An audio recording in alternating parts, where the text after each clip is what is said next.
Glow of physics में आप सबका स्वागत है प्यारे बच्चों। आज का जो हमारा टॉपिक है बच्चों वो है विद्युत चुम्बकीय प्रेरण भाग 3।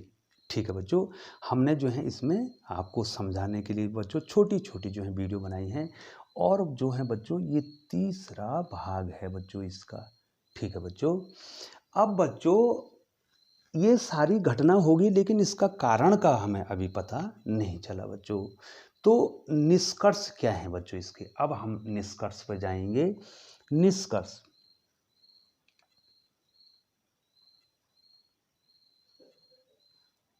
ठीक है बच्चों, हम अब निष्कर्ष पे जाएंगे बच्चों कि आखिरकार ये हो क्यों रहा है। ठीक है बच्चों, हुआ क्या है बच्चों, हुआ क्या है। अभी तक हमने पढ़ा कि आपने क्या किया बच्चों, आपने किया कुंडली तथा चुंबक के बीच आपेक्षिक गति की, क्या किया बच्चों, आपेक्षिक गति की बच्चों। आपने किसके बीच, कुंडली और चुंबक के बीच आपेक्षिक गति। आपेक्षिक गति क्या है ये भी मैंने बताया था, बार बार आपको समझाया जाता बच्चों, तो आपको ध्यान देना पड़ेगा बच्चों। आपेक्षिक गति कुंडली और चुंबक की स्थिति में क्या होगी। पहला, यदि कुंडली स्थिर हो, यदि कुंडली स्थिर हो, कुंडली स्थिर कर दो, स्थिर हो, तथा चुंबक क्या हो, गतिमान हो, चुंबक गतिमान हो। एक तो इस स्थिति में आपेक्षिक गति हो जाएगी बच्चों। दूसरी स्थिति में बच्चों, मैं यहाँ पर बना देता हूँ बच्चों, दूसरी स्थिति में कुंडली स्थिर होगी, चुंबक स्थिर हो, चुंबक स्थिर हो तथा कुंडली गतिमान हो। ये दोनों ही आदर्श स्थितियां हैं बच्चों। तीसरी स्थिति ऐसी भी हो सकती है कि दोनों जो है क्या हो, एक ही दिशा में अलग अलग चाल से चलें। लेकिन बच्चों जो रियल कंडीशन है आपके पास दो है, या तो चुंबक को स्थिर कर दो और कुंडली को गतिमान करो, या तो कुंडली को स्थिर कर दो और चुंबक को गतिमान करो। तो बच्चों हमको बहुत प्रकार जानने की आवश्यकता क्या है, या तो हम चुंबक को स्थिर कर देंगे और कुंडली को चलाएंगे, और या तो कुंडली को स्थिर कर देंगे और चुंबक को चलाएंगे। सबसे बेहतर स्थिति क्या है बच्चों, हम क्या करेंगे, कुंडली को स्थिर कर दिया हमने और चुंबक को क्या कर दिया, गतिमान कर दिया बच्चों। इसमें क्या हो जाएगा बच्चों, आपेक्षिक गति हो जाएगी बच्चों।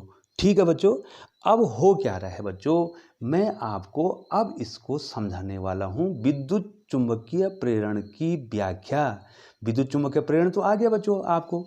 जब कुंडली और चुंबक की भी आपेक्षिक गति होती है तो कुंडली में एक प्रेरित विद्युत भाग बल उत्पन्न हो जाता है, और उस प्रेरित विद्युत भाग बल के कारण यदि कुंडली बंद परिपथ में है तो कुंडली में एक प्रेरित धारा उत्पन्न हो जाती है। ये धारा तब तक उत्पन्न होती है जब तक दोनों में आपेक्षिक गति होती रहती है, और अगर आपेक्षिक गति नहीं होगी बच्चों तो धारा उत्पन्न नहीं होगी। ये सीखा हमने इससे पहले।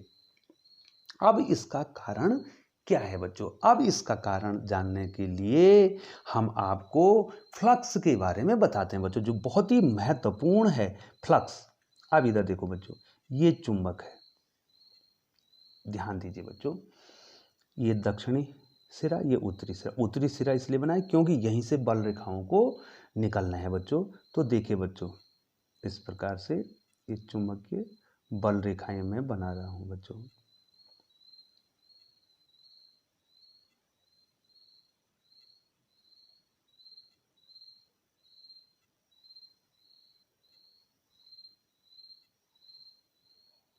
ये देखिए बच्चों, ये चुंबकीय बल रेखाएं उत्तरी ध्रुव से कहाँ जाएंगी, दक्षिणी ध्रुव। मैं पूरा नहीं, ऐसा बनेगा बेटा, ये मैं पूरा नहीं बना रहा हूँ बच्चों, ये तो आप समझ जाएंगे, इतना तो आपको समझना ही पड़ेगा बच्चों। ये देखो, ये मैंने उत्तरी ध्रुव से जो है चुंबकीय बल रेखाएं इसमें निकाल दी बच्चों। ठीक है बच्चों, मैं क्या करता हूँ बच्चों, इसमें किसी पृष्ठ को रखता हूँ। ये चुंबकीय क्षेत्र की तीव्रता को क्या कहेंगे बच्चों, बी कहेंगे। ठीक है, अब जो है हमने क्या करना है, फ्लक्स तो आपको आ गया है क्लियर। अब हमने इसमें कुंडली को रख दिया बच्चों। देखिए बच्चों, मैं इस प्रकार से एक कुंडली को यहाँ पे रख देता हूँ बच्चों। ये मैंने कुंडली को रख दिया। ठीक है, चलो फ्लक्स रेखाओं को थोड़ा और आगे बढ़ाता हूँ। ये देखो दिखाई दे रहे बच्चों, यहाँ पर इसकी ए स्थिति है। ठीक है बच्चों, अब हम क्या कर देते हैं, दूसरी स्थिति में क्या कर देते हैं बच्चों, थोड़ा आप ध्यान देंगे बच्चों। वही ये उत्तरी ध्रुव और ये दक्षिणी ध्रुव। ठीक है, फिर वही बनाना है बच्चों आपको। इस प्रकार से चुंबकीय बल रेखाएं लानी बच्चों, थोड़ा ढंग से बनाएंगे बच्चों। यहाँ पर जो है बन नहीं रहा इतने आसानी से।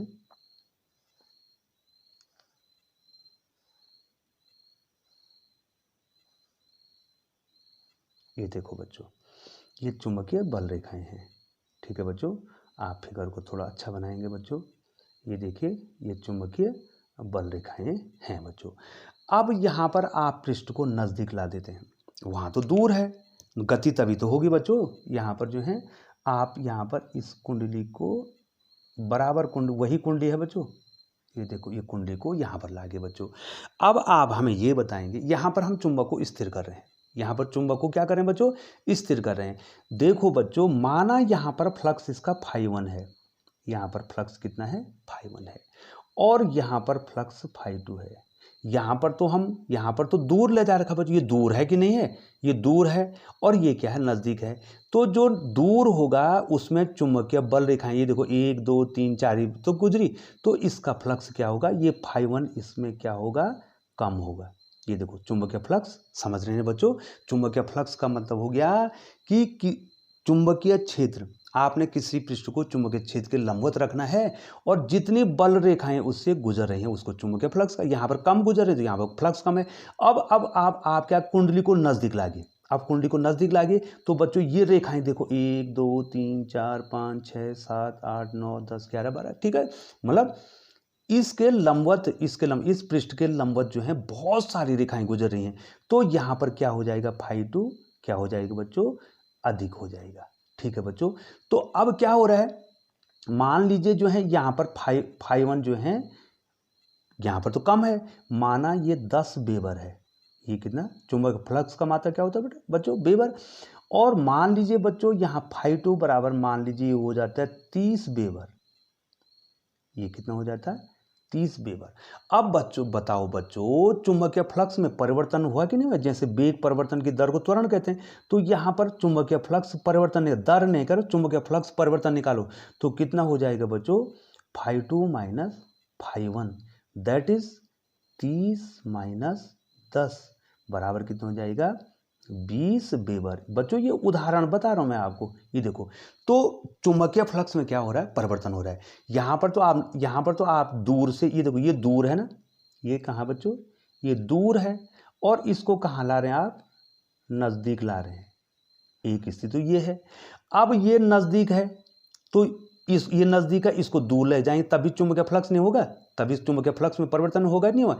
अब दूर है तो 30 में से जो है आप जो है फिर क्या हो जाएगा, यहाँ से जो है अगर आप दूर से नज़दीक ले जाएंगे तब भी चुंबकीय फ्लक्स में क्या होगा, परिवर्तन होगा बच्चों। तो हमने पॉइंट पकड़ लिया है बच्चों, हमने पॉइंट पकड़ लिया है कि ये चुंबकीय प्रेरण हो किसके कारण रहा है बच्चों। ये चुंबकीय फ्लक्स ये चुंबकीय प्रेरण चुंबकीय फ्लक्स में परिवर्तन के कारण हो रहा है बच्चों। तो हुआ क्या है बच्चों, यहाँ पे देखो बच्चों, यहाँ पर मैं अब बता दूं, अब आपको चुंबकीय प्रेरण को क्लियर यहाँ पर बता देता हूँ बच्चों। तो हुआ क्या है बच्चों यहाँ पे, अब देखो, चुंबकीय प्रेरण, विद्युत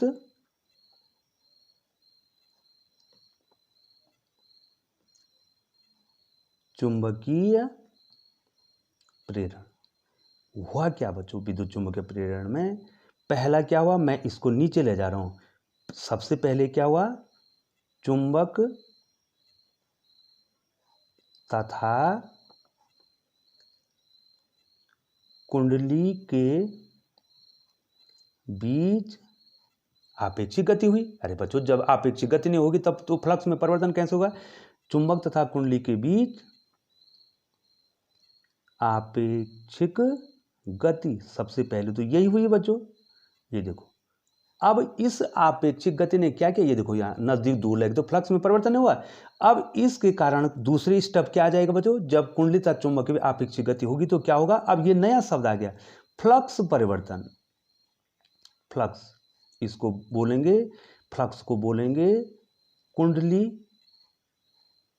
के बद्ध चुंबकीय, मैंने पहले ही पढ़ाया था बच्चों, बद्ध चुंबकीय फ्लक्स। ठीक है बच्चों, बद्ध चुंबकीय फ्लक्स आता है, मैंने आपको पहले भी तो बताया। बद्ध चुंबकीय फ्लक्स का मतलब हो गया कि चुंबकीय क्षेत्र के लंबवत किसी पृष्ठ को रखने से उस पृष्ठ के एकांक क्षेत्रफल से कितनी बल रेखाएं गुजर रही हैं बच्चों, उसको हम कहते हैं कुंडली का बद्ध चुंबकीय फ्लक्स। अब क्या हुआ, कुंडली तथा चुंबक की आपेक्षिक गति हुई और उसके कारण कुंडली के बद्ध चुंबकीय फ्लक्स में परिवर्तन हुआ। और जब बद्ध चुंबकीय फ्लक्स में परिवर्तन हुआ तो कुंडली में प्रेरित विद्युत भाग बल उत्पन्न, कुंडली में क्या उत्पन्न हुआ, प्रेरित विद्युत वाहक बल उत्पन्न हुआ। ठीक है बच्चों, ये देखो हो गया ना विद्युत वाहक बल। और इस विद्युत वाहक बल के कारण कुंडली में प्रेरित विद्युत भाग उत्पन्न हुआ। ठीक है बच्चों, तब क्या हुई, प्रेरित विद्युत वाहक बल के कारण सॉरी बच्चों, प्रेरित विद्युत वाहक बल के कारण कुंडली में एक प्रेरित धारा उत्पन्न हुई। लेकिन कुंडली कैसे परिपथ में होनी चाहिए बच्चों, बंद परिपथ में होनी चाहिए बच्चों। मैं एक बार कह दूं बच्चों, बार बार कहूंगा कि अगर कुंडली बंद परिपथ में नहीं होगी तो कुंडली का प्रतिरोध अनंत हो जाएगा बच्चों। और प्रतिरोध अनंत होने का मतलब धारा क्या हो जाएगी, शून्य हो जाएगी। और जिस धारा को आपको निकालना है वही शून्य होगी तो क्या प्रयोग करेंगे आप बच्चों, आप ही बताइए। ठीक है बच्चों, इसका मतलब जो है कुंडली बंद परिपथ में होनी चाहिए। अगर कुंडली बंद परिपथ में नहीं है, खुली परिपथ में है, तो विद्युत वाहक बल तो उत्पन्न हो जाएगा लेकिन धारा उत्पन्न नहीं होगी बच्चों। इसलिए बंद परिपथ को आपने प्रयोग करना बच्चों। अब पांचवा पॉइंट हम आपको बोलेंगे, ये धारा कब तक उत्पन्न होगी, जब तक चुंबकीय फ्लक्स में परिवर्तन होता रहता है, अर्थात जब तक आपेक्षिक गति होती रहती है तभी तक ये धारा उत्पन्न होगी। और अगर आपेक्षिक गति नहीं होगी तो ये धारा बंद हो जाएगी बच्चों। ठीक है बच्चों, प्रेरित धारा तब तक उत्पन्न होती है